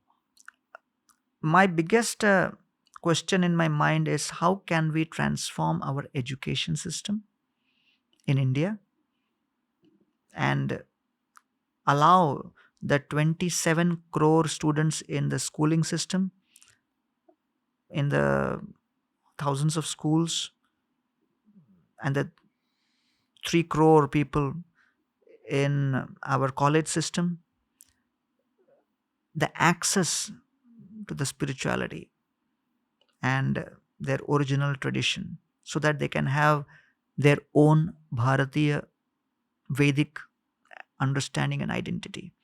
Because what I realized was that Indian students are torn between the conflict of being born in India, hearing about certain traditions, not being explained the logic behind the tradition, and therefore they start interpreting things as ritual, and they don't even see great examples around them to inspire them to follow that. And then, as against, they also see the culture coming from the West. So they are torn between the hedonism of the West and the mysticism and wisdom of the East. And they are just wondering, what's my identity, what I'm supposed to do. So I think the new education policy with focus on Indian knowledge systems is extremely good. But there is a fascinating report which I saw of a research. I mean, it was in a small ecosystem, the research was done, but it revealed that amongst the various traditions and communities and religions of prayer, when they clocked from the age of 5 to the age of 75, the number of minutes spent in prayer, Hindus were clocking on the lower side. And I feel that one of the reasons is not being exposed to the right kind of body of knowledge when you are in your education system while growing. So at this stage, I'm deeply stirred by a desire to somehow create a body of knowledge and wisdom by which we could actually have a Vedic philosophy course with all your regular courses. And it could be like a 240 hours course, 30 hours every semester, 6 credit course, where in the first semester we teach 30 lectures on Ramayana, second semester 30 lectures on Mahabharata, third and fourth semester we can teach 60 lectures on the Gita, and then seventh, and then fifth and sixth, fifth semester we can teach them on Upanishads and Sadachar, how to live according to this knowledge. And then sixth, seventh, and eighth semesters we can teach them about some of the Puranas, which are like the Vedic case studies of how people have grappled with trauma, difficulties, challenges, dharma sankat, and how they have dealt with it, how they have responded to it. So I think if we expose students in college, when they are in the age group of 17 to 22, 23, I see an advantage more than when they are children, because when you sometimes force feed children when they are growing, when they hit 14, 15, they feel, I didn't have the choice. It was forced upon me. Oh, it was my parents' decision, therefore I went to. But when they have this kind of a option, of going through systematically, when they are going through their other subjects. So apart from the skill which they learn for their employment, they'll also develop the will to negotiate through multiple experiences of prosperity and adversity in life. So it will prepare them better. Yeah. Very random input here, but I don't know if you've seen the very old animated Ramayana movie. It was animated by Japanese artists. Okay. My whole generation remembers Ramayana like that, even more than the TV show. Oh. Yeah, like we respect and love the TV show. Yeah. I grew up watching that TV show. Yeah, Ramanand Sagar's Ramanand. Ramayana. Absolutely. But we also were heavily influenced by this Japanese animated Ramayana, which actually ran into a lot of trouble when it was being released in the 80s. Okay. Because people were upset that how can you show Ramayana as an animated movie. But the thing is, it was such an impactful film for an entire generation that my passion for Ramayana, for Hanumanji, for Sita Ma, it all increased through that film. And I know a lot of people my age will say the same thing. Everyone in my team has actually watched that when they were kids. Wow. Been inspired by it creatively, been inspired enough to enter the creative field and to be able to do the kind of work that we Yeah. do today, which is so culturally infused. Absolutely. The dream for me is to actually create animated versions of this in that same Japanese anime style, because that's Right. what's taken over the world in terms of culture. Teenagers of today watch a lot of anime from Japan. Yeah. I feel anime from Japan, the themes, the way the stories are shown are very similar to our epics. If you're able to show the Mahabharata and Ramayana as an anime, it not only will whitewash this whole generation with the right kind of values, but it'll also live on for maybe 100 or 200 years. But someone needs to invest time, energy, money in that direction. And right now, maybe I don't have two of the three. So uh, it's it's a lifelong project. Another project I have in my Absolutely. head is I want to build video games around, like, Absolutely. the Ramayana Mahabharata, because every generation needs their own mediums to learn. Fantastic. I think Um, it's a great idea. And I really pray that you can, get to doing it, because I'm sure, because of the kind of passion you have invested in with this kind of emotions, what will come out is authentic. And I'm always there to share inputs on, No, the wisdom 100%. part. 100%. We're going to be turning to you. I do sometimes feel that I have all these crazy ideas and I know that this will work from a business acumen standpoint. But my hands are tied right now. Podcasts are very easy to create. That's Right. why I do it. That's why I do so many of these. But there will be a day where I just withdraw. Well, I don't agree that podcasts are easy to do, because easy and difficult depends on the skill sets of people. So I think you have been blessed with that particular skill set, that you can connect with a variety of genres of people with backgrounds, and open up conversations depending on what that other person is into. That's not so easy for everybody. So Maybe natural skill set. Like, Virat Kohli finds batting easy. yeah, I find quoting the shlokas easy. Yeah. You're born with some natural skill sets, which are actually present even in your childhood. Right. You just need to be aware enough to see, okay, what am I good at? Absolutely. Like when I was a kid and my teacher used to punish me, they used to change my seat, Huh. and then I'd make that part of the class noisier. So everyone around me would keep talking, called micro podcasts would be going on. How do you know when it's the right time to withdraw? How do you know when it's the right time to now take a step back from the material journey or the battlefield? Because in my head, I am looking at the end of next year as a point where I actually just withdraw. And we had Shri M on the show, who's also extremely spiritually evolved, and I respect him so much. And he also gave me this Arjuna example. He's like, no, no, no, this is your time to shoot some arrows.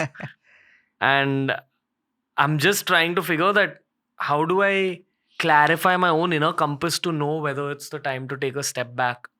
A dream life for me would be to just focus on my spiritual journey. It's slightly selfish. Therefore, to unselfish it, to make it slightly more unselfish, whatever I'm learning through my own spiritual journey, I'll at least put into creative work and put it out for the world. But there is a little selfish part of me that wants to just focus my time on my meditation, my scriptural studies. And then I'm torn between the responsibility I have towards my teammates and the abilities that God has given me. Right. Podcasting is easy. Podcasting is difficult. I find it easy. I should be doing many more of Right. these. Right. How do you know when to take a step back, or do you just figure out a balance? I'll give an example. Let's look at a cricketer like, say, Virat Kohli or anybody. And let's take an athlete, a famous athlete, who's into 100-meter sprint or whatever, long sprints. Usain Bolt. Usain Bolt, okay. So Usain Bolt is full-time into running. That's his profession. That's his goal. He lives for that, day and night. He's a full-time runner. Well, when Virat Kohli is on the Indian team, when he is in the net practice, or when he's beginning the day with his coaches or the team, does he have to run also? The coach makes him run. His teammates make him run. There are certain episodes where he is supposed to run also, before the game and then during the game. But all that running which he is doing before the game is part of preparation for his real game, which is to play cricket. So therefore, there is, if you look at Usain Bolt and Kohli, you may say Usain Bolt is running and Virat Kohli is also running.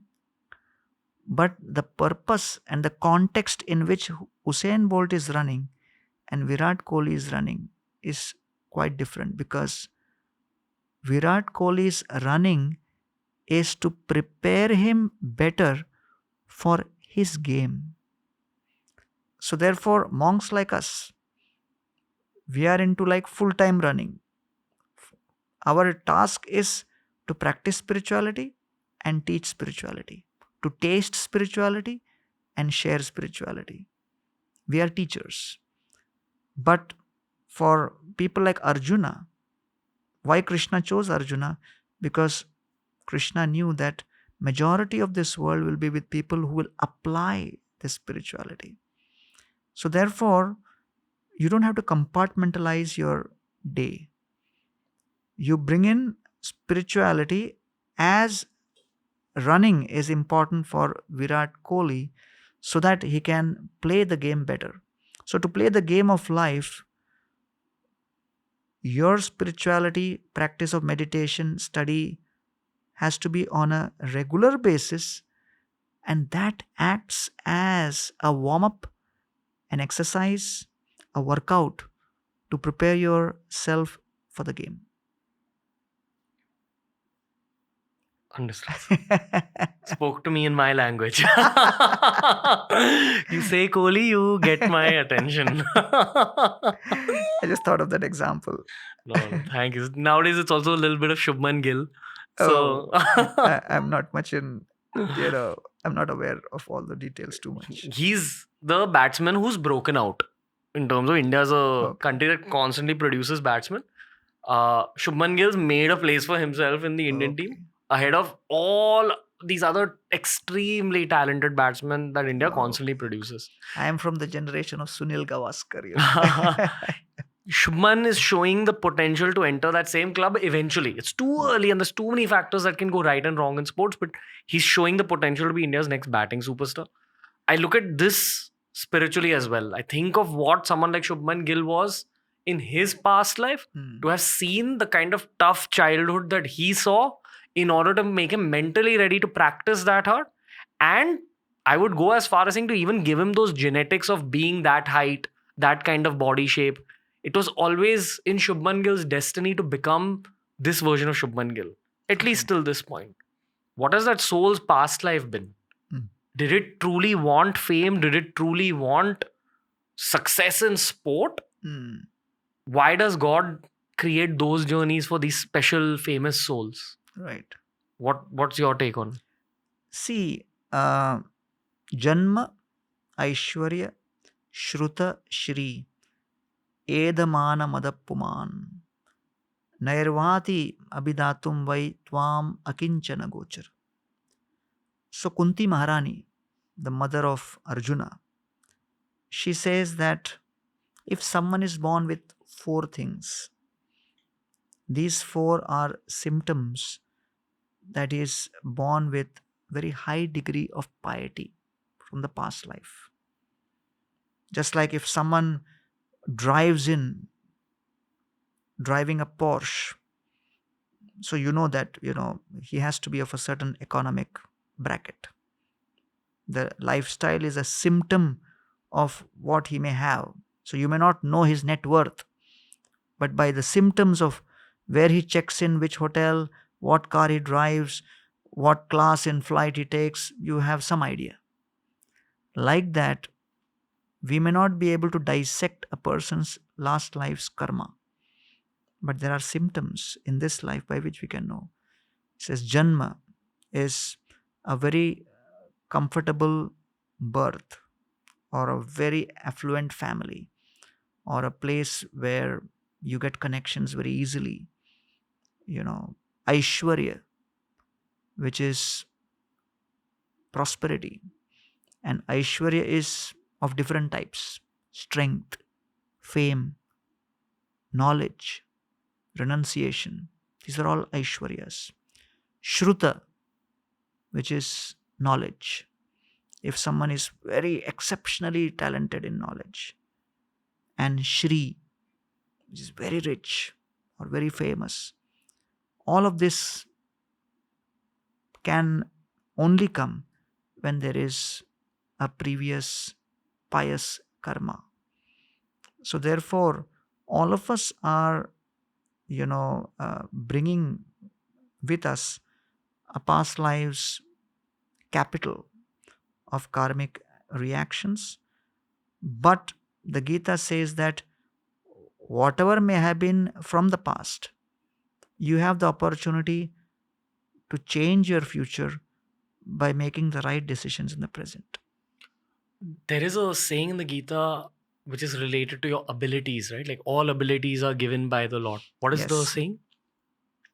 So, Krishna in the uh, Bhagavad Gita, he explains that in the 10th chapter of the Bhagavad Gita, that Paurusham Nrishu. Paurusham Nrishu means amongst men, I am the ability in men. So, in the 10th chapter, Krishna is giving a list of different powerful, stunning, mind boggling, earth shattering phenomena which you see. So, Krishna says, Yat Yat Vibhuti Mat Sattvam, just like he says, when you see a shark, the power of that shark should remind you of me. When you see the sun, the heat and the light of the sun should remind you of me. I am that. The cooling, mystical moonshine is me. So, like that, he gives a whole list of, examples in the 10th chapter. And it's known as Vibhuti Yoga. Vibhuti means mystic power. So, mystic means you cannot logically process how this is happening.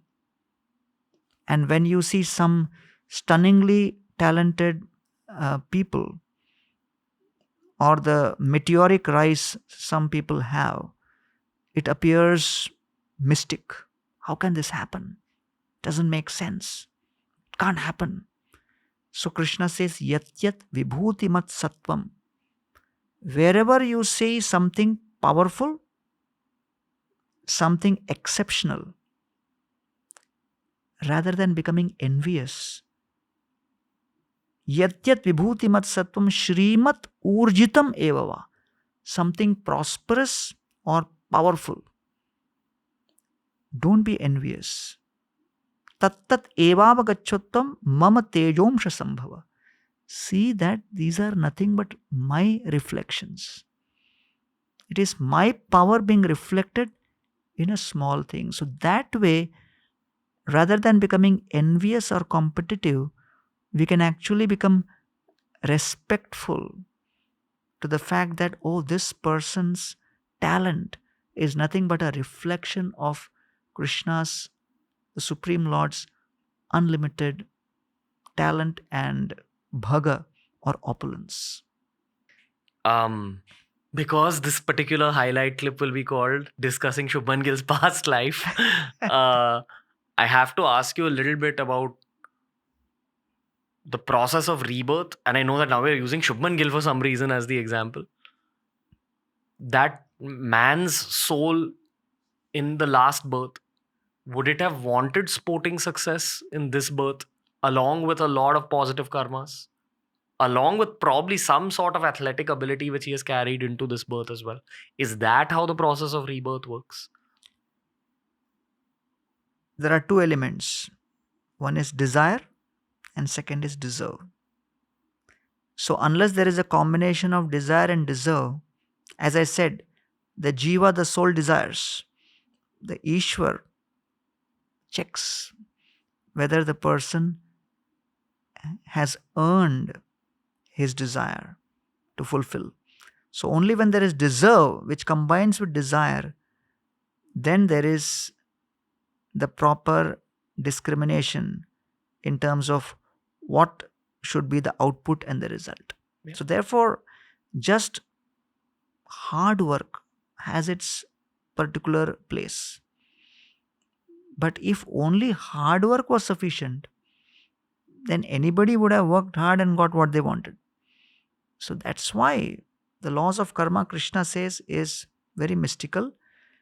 Yes, on one hand is desire, but on the other side, you have to have some capital of those credits and karma. And when Krishna gives the sanction, then only it manifests. So, in response to your question, yes, based on the desire, one is born in a certain situation, combined with carrying all those karmic past, and both ignite at a certain moment to create a certain kind of future.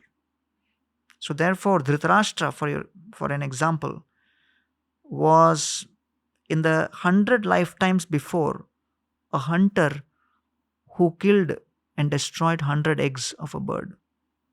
But it took him several lifetimes before he could become Dhritarashtra, because you need to have sufficient piety to be able to have so many children.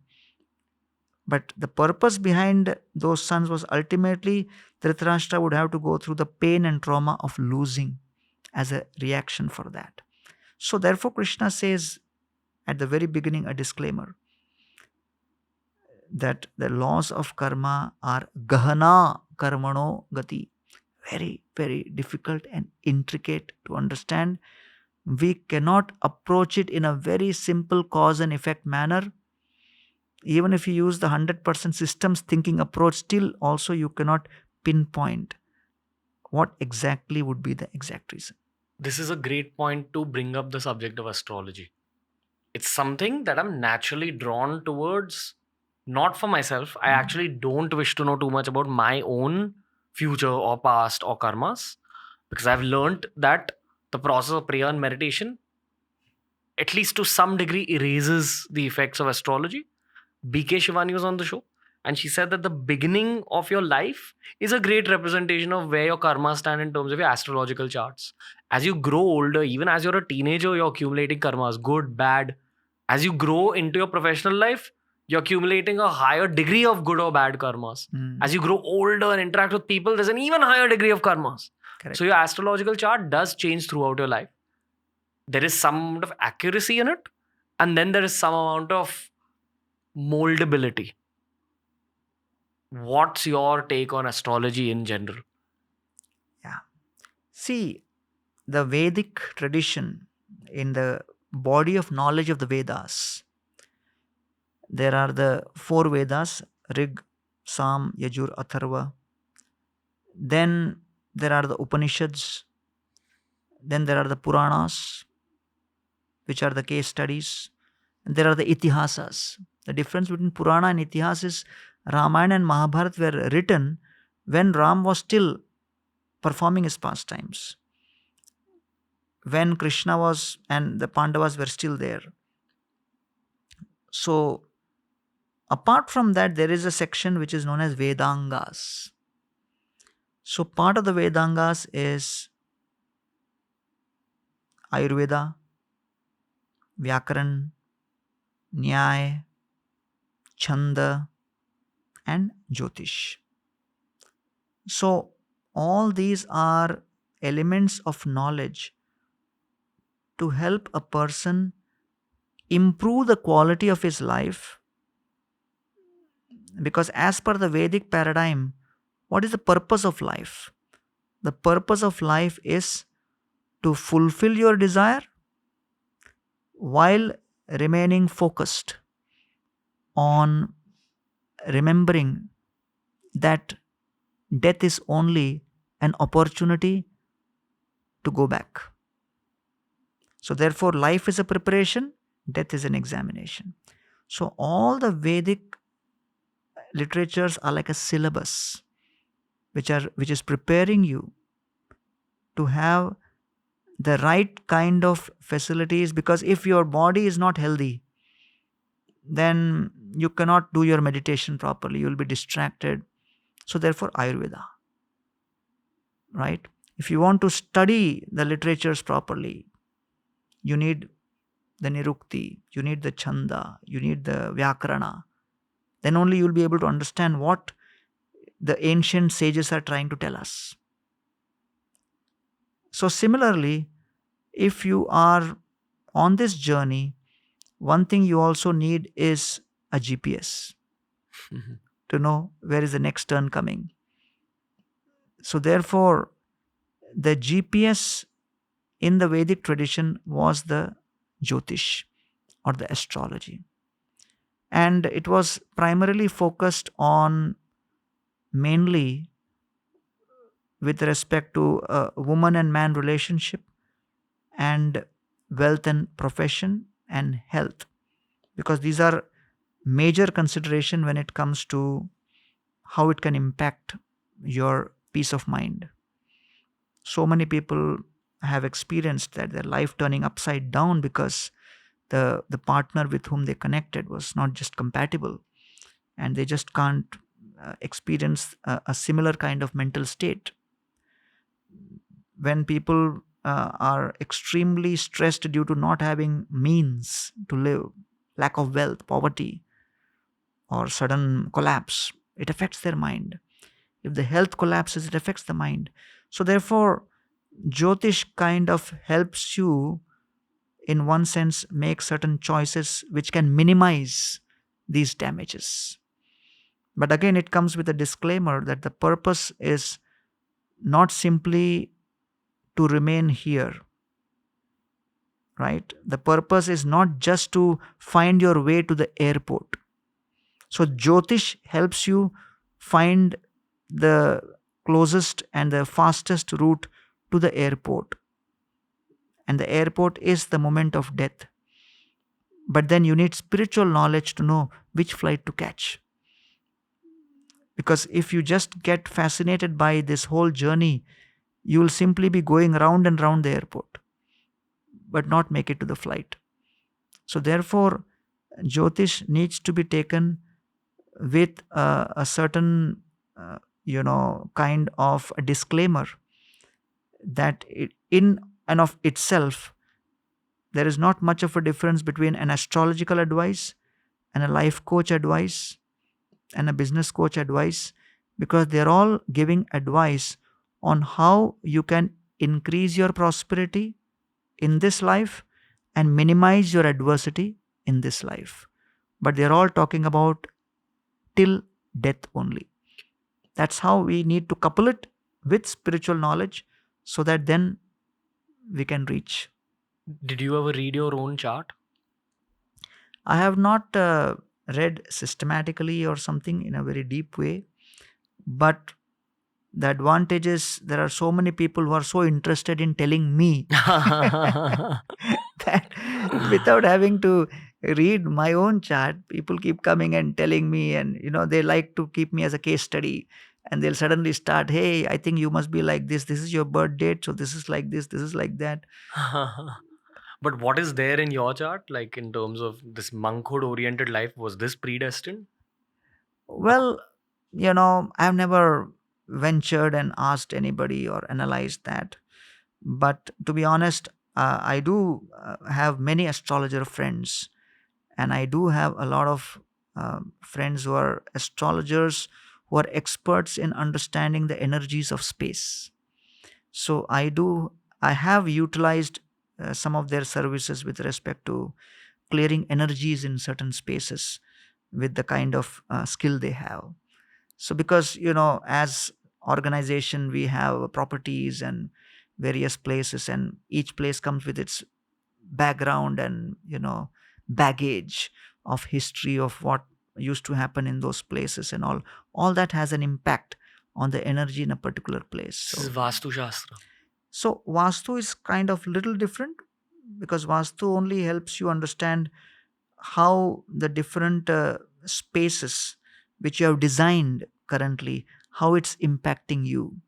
But it doesn't tell you anything about the past of that particular land. So this kind of astrological knowledge is kind of taking an X-ray of that particular dharti or that particular land. And there are all these traditions and very systematic scriptures where these are experts in, and they kind of do it. But again, I would say that, although those verses may be in Sanskrit and the Gita and Bhagavatam is in Sanskrit, but we can call these astrologers as the life coaches, the traditional life coaches, whereas we still are the monks who are more focused on the spiritual knowledge, on the journey beyond death.